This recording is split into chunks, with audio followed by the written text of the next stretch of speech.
The Signal Oil Program, The Whistler.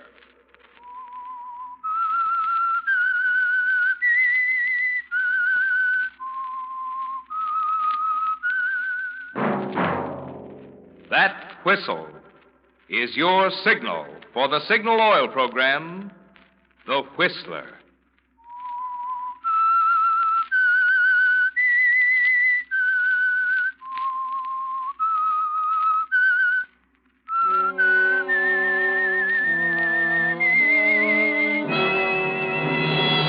I am the Whistler, and I know many things, for I walk by night.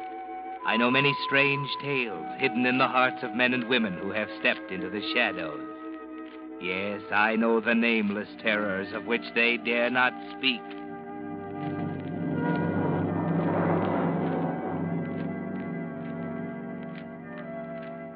Yes, friends, it's time for the Signal Oil Program, The Whistler. Independent research rates it the most popular radio program on the Pacific Coast. Remember, let every traffic signal remind you, with Signal, new Signal gasoline, you do go farther than ever. Look for Signal's big yellow and black circle sign that identifies those popular Signal stations in 7 western states from Canada to Mexico. And now, the Whistler's strange story, The Stray Dream.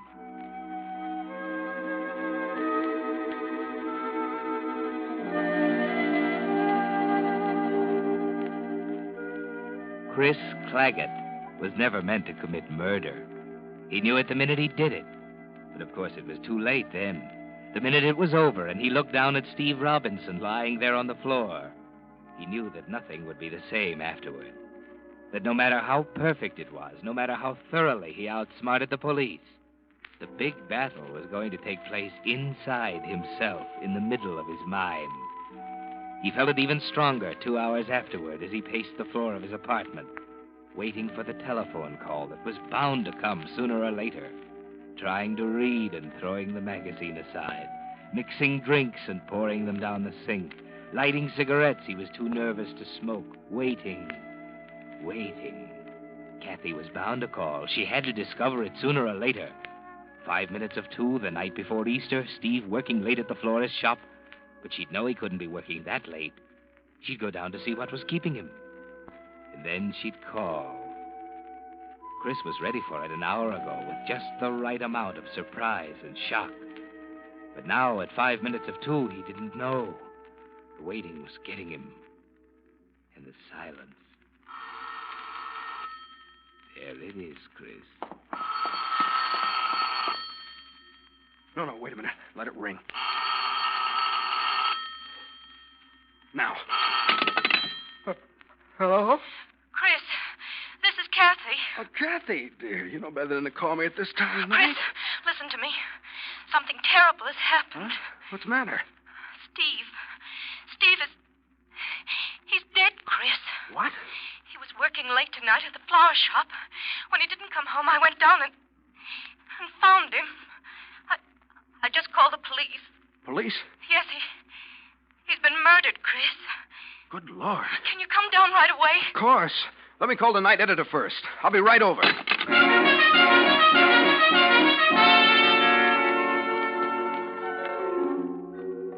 Well, Chris, at least the waiting is over. You carried it off pretty well, didn't you? Just the right amount of surprise and shock. But there's a strange new feeling inside, in the pit of your stomach, something you've never felt before.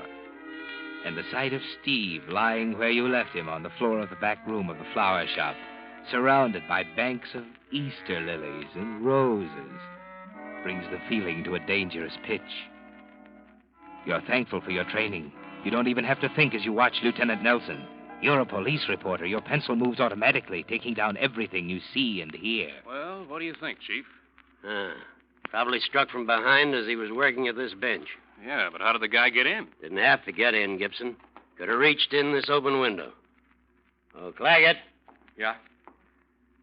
You'd better go and file your story. I don't think anything else will break tonight. Just photographs, fingerprint men, and that sort of thing. All right, Lieutenant. It's tough, I know. All murders are tough.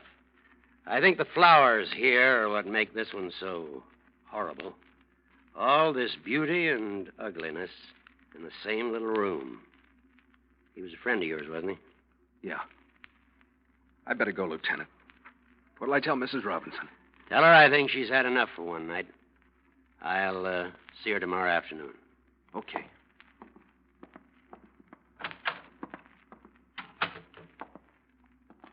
Well, Chris, It's pretty terrible, Kathy. what did Lieutenant Nelson say? You can go now. He'll see you tomorrow afternoon. Oh, I gotta file my story. That's something, isn't it? Me filing a story about Steve? please, Chris. I'm sorry. I just... I know. Chris, I don't know what I'd do if you weren't here. I'll always be here, Kathy. Remember that, will you? Sure, Chris. I'll remember.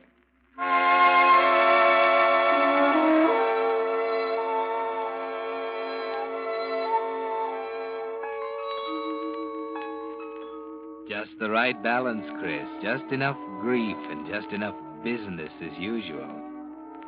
The outside battle is going well, isn't it? Tonight, the reporter, carrying on in spite of everything. Tomorrow, a little less grief, a little more business as usual. At the city editor's desk, for example. Just a minute, Holloway. I tell you, I'm right, Chief. The door into the sales room was locked. You're sure? Of course I'm sure. Why? I remember. That's the trouble. You think you remember. Where's Chris? Over there at the counter? All right, we'll see. Oh, Chris. Yeah? Come here a minute. I'll show you what I mean, Holloway. What's the matter, Chief? Oh, Holloway here is doing a feature on the murder.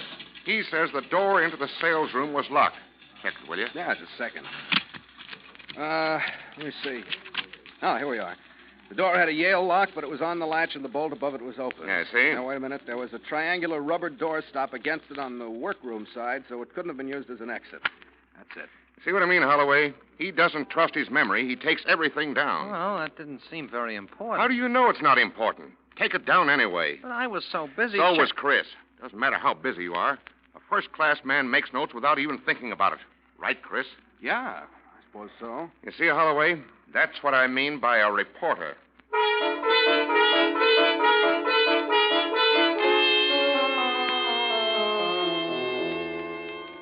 Yes, Chris, you're an expert, a precision machine. Accurate to a millionth of an inch, never wrong on a fact, never guilty of bungling errors like the other reporters. And because you used the same methods to kill Steve Robinson, the outside battle was over before it started. 3 months later, the case is shelved. Kathy's yours, Chris. She's Mrs. Claggett now. You have what you set out to get. Why don't you forget about the battle that's still going on inside? Chris, Yeah? Chris, where are the roses I put on the mantel? Roses? Well, yeah, in the green vase on the mantel, dear. Oh, yeah. Well, they're kind of wilted. I threw them out. Wilted? Oh, Chris, I just got them from the florist yesterday. Why must we always have flowers, Kathy? Well, because I like them. Well, I don't. What's the matter, dear? Ever since we got back from our I just don't honeymoon- like flowers, Kathy. Is there anything wrong with that? Oh, don't jump at me. I'm sorry. What's wrong, Chris? You used to send me flowers before Steve and I... I know it. You don't have to tell me. It's very simple, Kathy. I don't like flowers because they remind me of Steve. That's why I want them. Huh? They remind me of Steve, too, Chris. I like to think of him once in a while. Why? Because I loved him. Kathy, don't you understand? I was fond of him, too. He was my best friend. But we're not living in the past. Keeping him in front of us all the time isn't going to help. Well, is that why you objected to living here? Of course. He's here in the house with us. Everywhere I turn, I see him. Knickknacks of his all over the place. His picture on your dresser. Well, I thought you understood when we were married. I guess I didn't. Oh, excuse me, Kathy. I'm going to bed.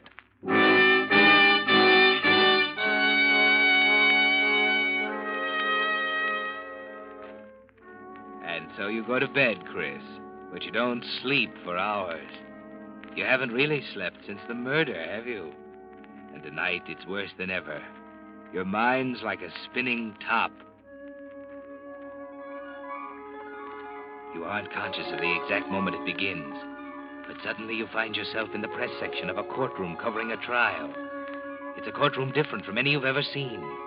Roses are everywhere. They cover the walls. They flow down over the judge's bench and up the aisles. The scent of them is almost sickening. There's a strange, cold feeling inside you as you take in all the details. The judge, the jury, the counsel for the defense and the prosecution. Then your heart almost stops as you realize that the man on trial for murder is you. Wait a minute. Let me explain. You got me all wrong. No, listen. It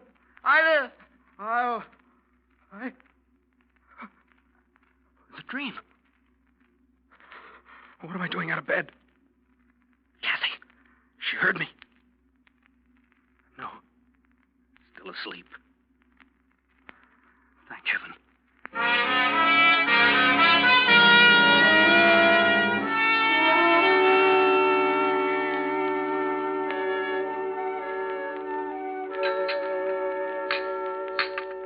More coffee, Chris? No, thanks. Oh, you usually have 2 cups. I think I'll cut down a little. I didn't sleep too well last night. Oh? Must have been something I ate. You hear me tossing around? No, I was dead to the world. I had the feeling when I woke up this morning I've been talking in my sleep. You remember hearing anything? No. You must have something on your conscience, dear. Yeah.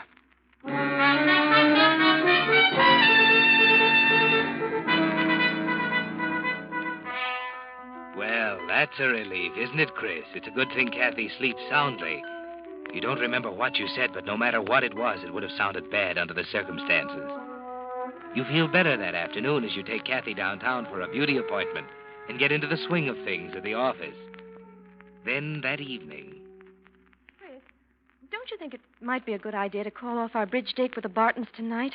You seem so tired. Yeah, I could use some sleep. You know, I've been thinking all afternoon about last night. Huh? What do you mean? This morning when you asked me, I didn't remember anything unusual, but this afternoon the strangest feeling came You mean you over heard me? Heard what? Well, you remember I was telling you I had some crazy idea. I'd been talking in my sleep. No, I didn't hear anything. Oh. I was just sitting here reading when I suddenly realized I had a funny dream. Oh, yeah?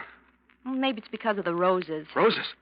Well, yes, you remember we talked about them before going You to mean bed. you dreamed about roses? Well, yes, all mixed up with something about a trial and a courtroom. Court? Kathy, are you sure? What's the matter, Chris? Is that all? Well, that's all I can remember. Chris, what's the matter? I don't know.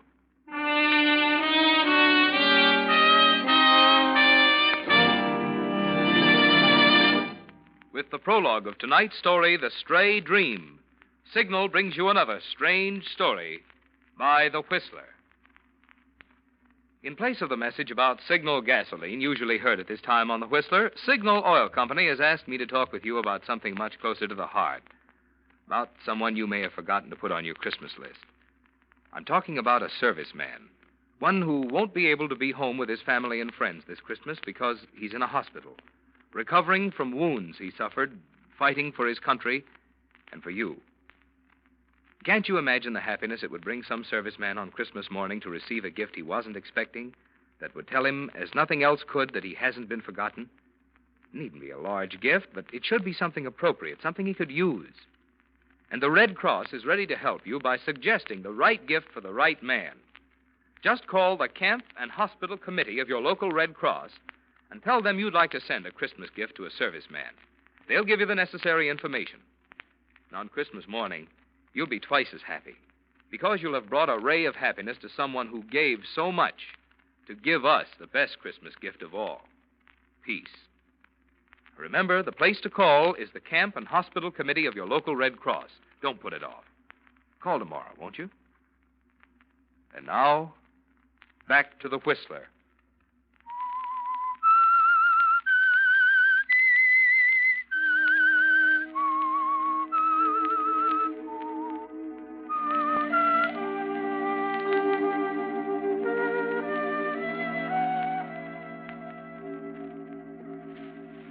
Well, Chris, for the first time in your life, you're beginning to lose faith in yourself.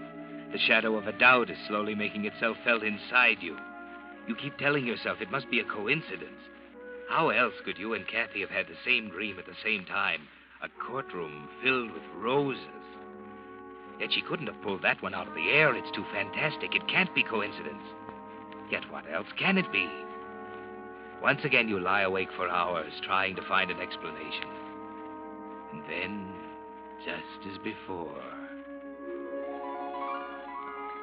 it's all there in front of you, the same courtroom, just as you saw it last night from the press section. You're sitting there just as before, watching the witnesses, listening to statements by the attorneys.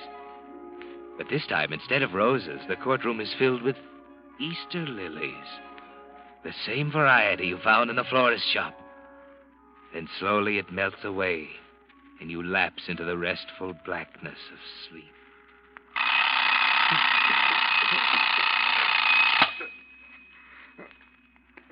7 o'clock. Kathy? Kathy? Yes, Chris. Where are you? I'm in the living room, dear. I'm coming. What's the matter? When'd you get up? 4 o'clock. 4? Why? Oh, I couldn't sleep. You mean you had another dream? I don't know what's the matter with me, Chris. It's so real. Did you have another one? Tell me. Why, Chris. I'm sorry. Tell me about it. It was just like before. The courtroom and the judge, but... But what? It wasn't roses this time, Chris. It was Easter lilies.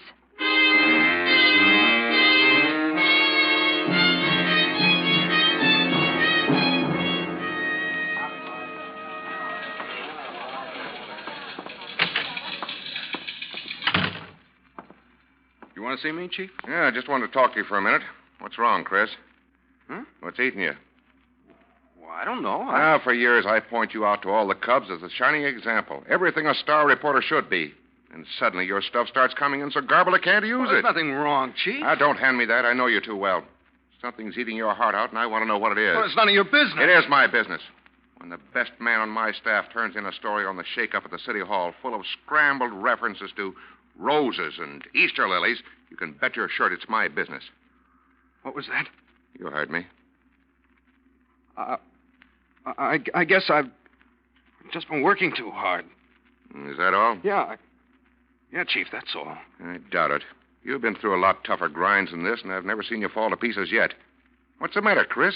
You look like a ghost. I told you that there's nothing the matter. I just need a rest. All right, then, take one. A long one. How long? As long as you want, on full salary. And don't come back until you can write a straight story.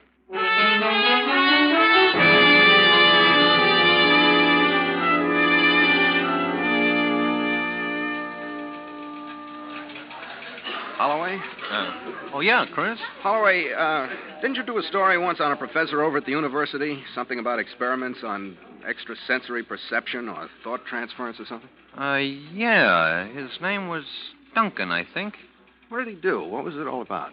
I don't remember very well. I think they'd line up a batch of students at one end of a room and have them concentrate on numbers. Yeah, that was it. Mm-hmm. And then another group would try and write the numbers down. What's his name again? Duncan. Charles Duncan.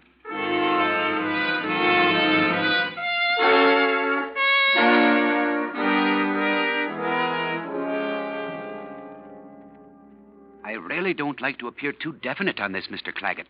Nothing has been proved conclusively. You mean there's no such thing as thought transference, Professor Duncan? It's hard to say. It's a very unscientific attitude to take, assuming that two minds are in tune, so to speak.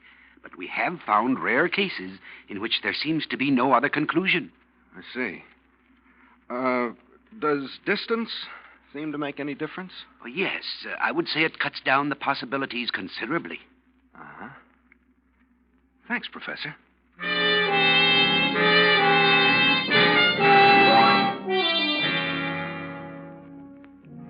That's the only way you can explain it, isn't it, Chris? You and Kathy must be one of the rare cases the professor talked about. There's no other answer. It's maddening to have carried it off so perfectly, to have won the outside battle so completely, only to lose your grip on the secret while you're asleep and the bars are down. And there's only one defense, isn't there, Chris? He said that distance did make a difference. Hello, darling. Chris, what in the world are you doing home so early? Oh, I had a talk with Jones. He says I need a rest. Well, he's right. So how would you like to go away for a couple of weeks? Where? Oh, Tahoe, maybe? Why, I think that's a wonderful idea, Chris. Could you be ready this afternoon? Well, I don't know. It's a rush order. Oh, there wouldn't be much packing. We'd just knock around our old clothes. Well, I'll try. Great. I knew you would. What about you? Well, I was about to tell you. I'll have to join you later. There's some things I got to clear up, you know.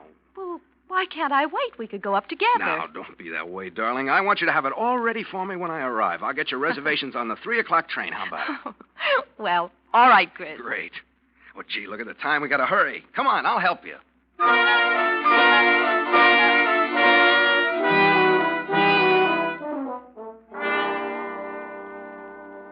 Well, Chris, she's out of the way for the time being. You're relieved for the moment. But the old tension returns that night as you lie down to sleep in Steve's house among Steve's things. She's at Lake Tahoe, Chris, 250 miles away. You keep telling yourself that distance will make the difference, just as the professor said. You try not to think of it as you lie there. Try to make your mind a blank. But the same impressions come back again and again. He's there, Chris. Steve is there in the courtroom with the flowers all around him. You sit in the press section, you can't take your eyes off him. He's smiling at you, Chris, as he gets slowly out of his seat and walks toward the witness stand, stepping carefully over the rows of roses and Easter lilies. He's going to talk, Chris. You realize there's no other way out now. Then you find yourself on your feet, shouting your lungs out, telling the court you killed him. I killed him! I admit it! I can't stand this any longer. I killed him. Because I loved his wife. I thought I'd be happy, but I was wrong. I don't care anymore. I don't care. What? Good Lord. Oh, good Lord.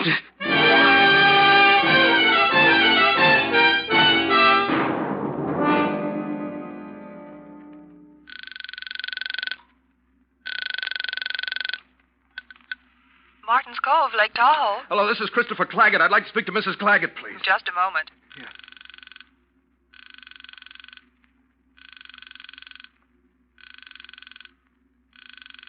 I'm sorry, sir. She doesn't answer. All right, I'll call back. She doesn't answer, Mr. Claggett. I'll tell her you called. Hello?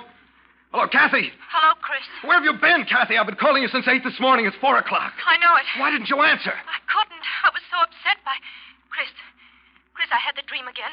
It was awful. You're lying. No, Chris, no, It's impossible. You couldn't have. It was your trial, Chris.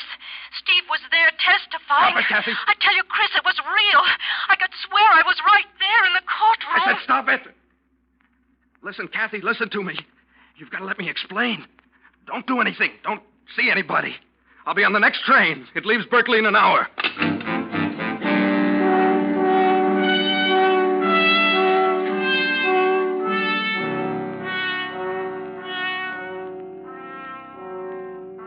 There's only one way out now, Chris. It's you or Kathy. You did it once and got away with it. You're wondering now whether you can do it again. But there's no alternative, is there? It's you or Kathy. That's why, at 5 minutes past midnight, you're at Martin's Cove walking through the darkness, behind the row of hotel cabins. You know Kathy's in number 16, and at this hour she'll be sleeping. You keep well in the shadows of the trees at the edge of the cabin area. 14. 15. 16, this is the one. The window's open. You can see her head on the pillow. You pull out your revolver. You wish there was some other way, but there isn't. Just a moment now. Hey, what are you... Drop that gun. I got him. Let me go. I said drop that gun. All right, Claggett. Nelson. You can come along peacefully, or you can come feet first. At the moment, I'm not particular.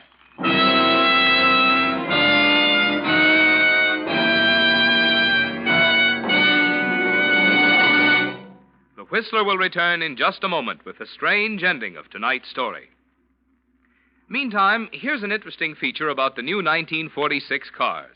One of the leading sixes advertises 25 to 30 miles per gallon. And throughout the field, auto manufacturers are stressing increased mileage.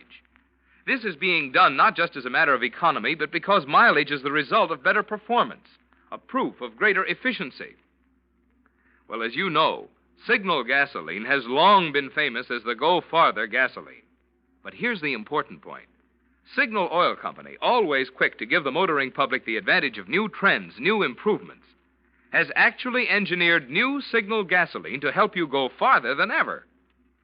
How Signal did it involves a long scientific explanation about rearranging the atoms in gasoline molecules to give amazing new power to new Signal gasoline.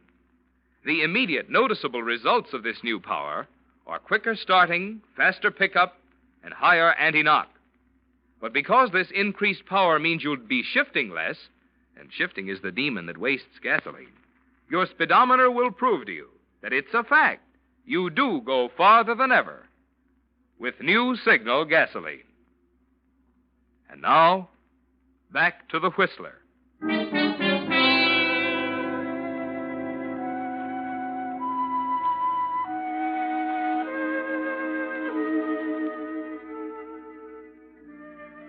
So you finally lost the inside battle, didn't you, Chris?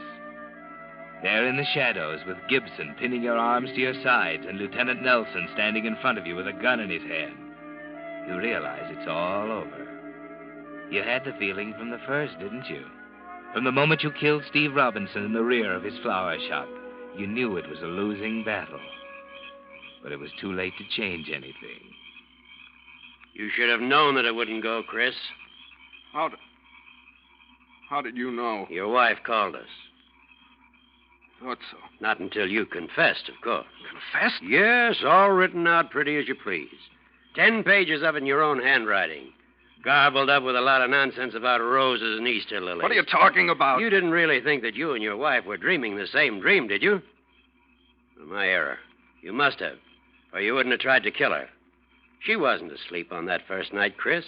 She watched you get out of bed, take one of your spare notebooks out of the dresser drawer. I was writing.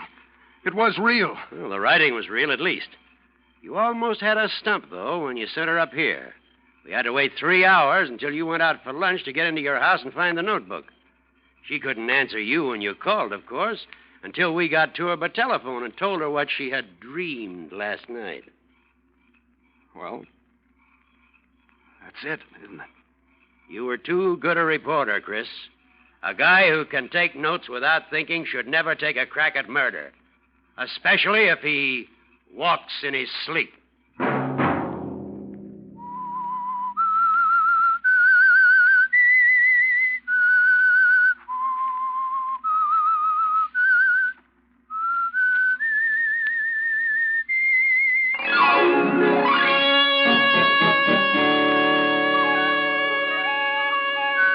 Next Monday at 9 o'clock, The Whistler will bring you another strange tale. The Whistler is broadcast for your entertainment by the marketers of Signal gasoline and motor oil and fine quality automotive accessories, and by your neighborhood Signal dealer. This program, produced by George W. Allen, with tonight's story by Harold Swanton, music by Wilbur Hatch, is transmitted to our troops overseas by the Armed Forces Radio Service.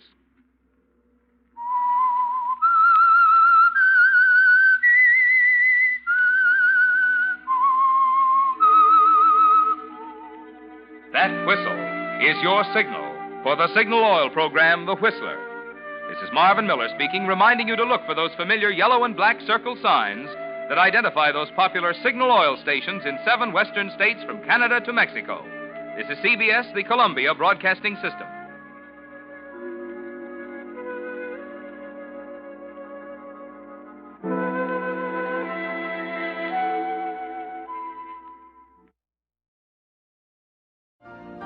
You've been listening to the OTR Gold Network. Find more classic radio at otrgold.com.